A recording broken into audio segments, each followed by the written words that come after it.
Would you like to lock in sub 15% body fat for the rest of your life? Or even sub 10% for the rest of your life if you were to take this stuff seriously enough? Sub 10%, sub 15% is where you are high testosterone. It could be the thing for a lot of you guys that would fix your testosterone levels and stop you from declining. There are so many things, there's so much stuff about diet, sleep, blah, blah, blah. It has limited effect if you're 23% body fat. The big thing is getting it down. Sub 10% is where you have abs, an angular face, veins, muscles popping out all over the place. You look good at 10%, especially if you've got a bit of muscle. But these are hacks. This video, I'm going to talk about the hacks that I've used over the years to do this myself.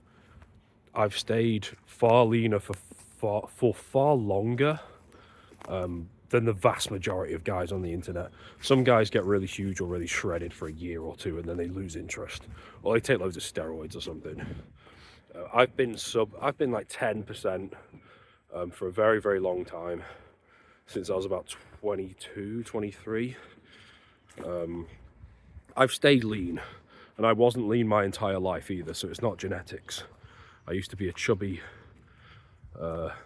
you-know-what, can't swear on YouTube. So it's not genetics, it's hacks, it's lifestyle, it's choices. So yeah, without further ado, let's get into them.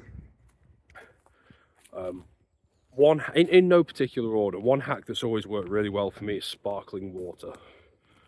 Not necessarily all day, but when I get hungry, sparkling water is something that just fills your stomach up. It's got no calories because it's just water. Frankly, it stops some of you guys drinking the tap water as well. So there's going to be some hormonal estrogen controlling benefits, depending on where you live and how bad the tap water is. So sparkling water has several benefits, but it fills you up. It stops you from being hungry when you're in a calorie deficit, which is what most men need to get leaner, get the body fat down. So it helps, it makes things easier.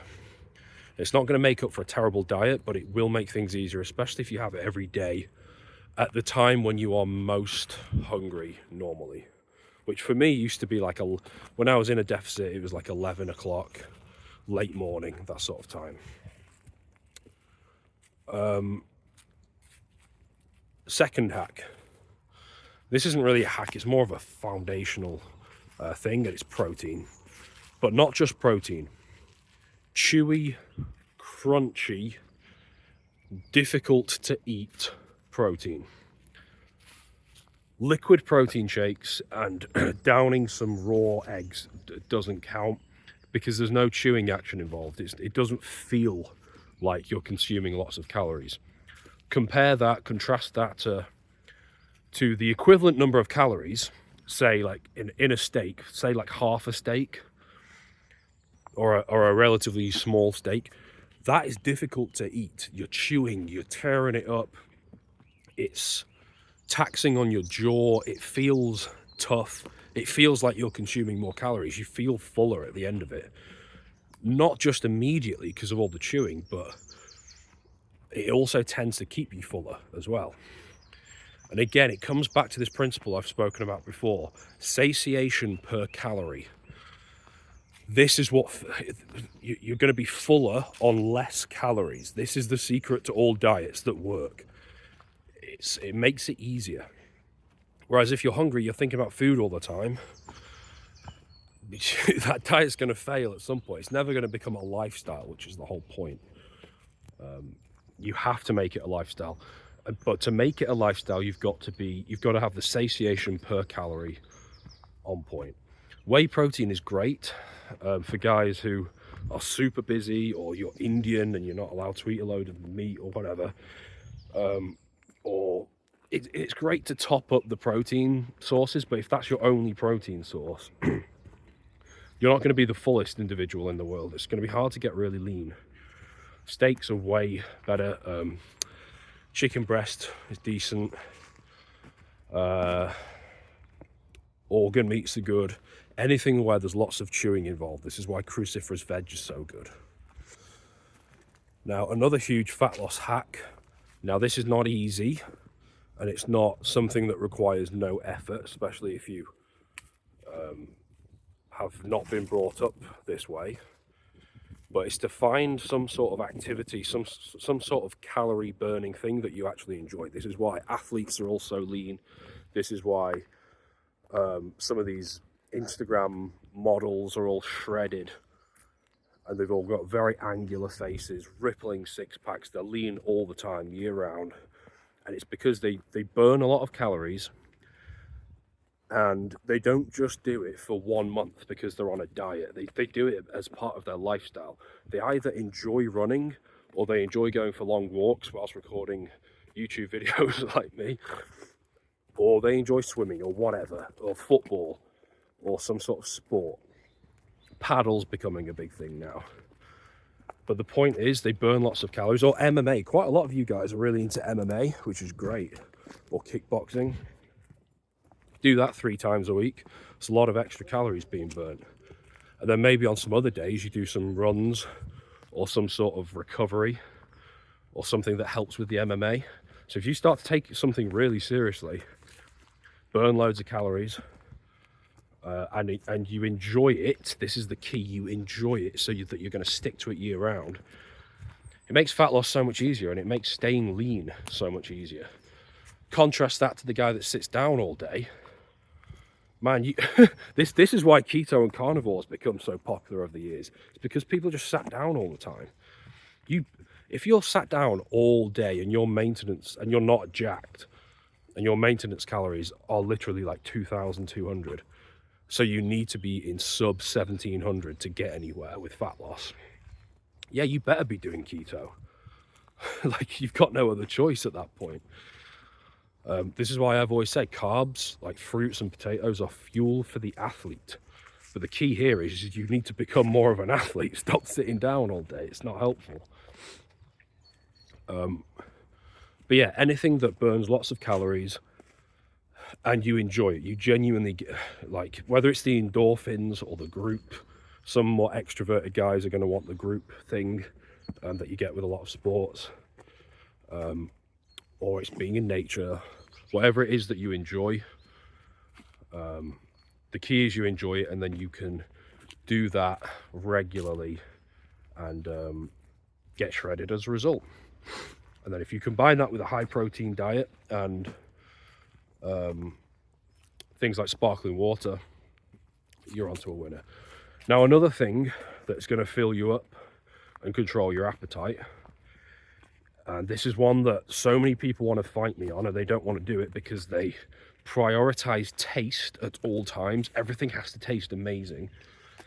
And to me, that's an issue of priority. If you're going to look at the lens of everything must taste amazing all the time, you're not going to be shredded. Sorry, that's just, you've got your priorities off. Whereas for me, I look at stuff on the weekends. I like to have some tasty stuff. Monday to Friday, I don't care. I'll have black coffee. This is the tip, the hacks. I'll have black coffee, and I'll have sometimes green tea, and I will never put sugar or milk in anything. And I do this on purpose. It's not because milk's evil or anything. It's not, well, sugar is, but it's because I want bitter tastes in my mouth. It forces you to get rid of things like sweet teeth, sugar cravings, things like that. People always say, but you know, I have a sugar craving or sweet tooth. What happens if I get cravings? And I'm just like, what do you mean what happens? You just ignore them. And then 3 or 4 days later, your body gives up and it realizes it didn't need the sugar in the first place. Sugar cravings are not, your body is not, like, just use some common sense. You're 23% body fat, man. You're 23% body fat. Does your body need more sugar? No. It's a survival mechanism, but it's a survival mechanism that's outdated. I get cravings to I don't know, drink red wine and take the day off work and go to the cinema, but I ignore it because I know I don't need it. That's the key. Just because your body has a craving for something doesn't mean it's correct. So you just ignore it. But my point here is, if you drink black coffee in the morning and maybe you have some green tea or whatever, and you do this for 3 or 4 days whilst ignoring sweet tooth cravings, 4 or 5 days later, you won't have them anymore. So then the diet gets easier and you can get shredded more easily.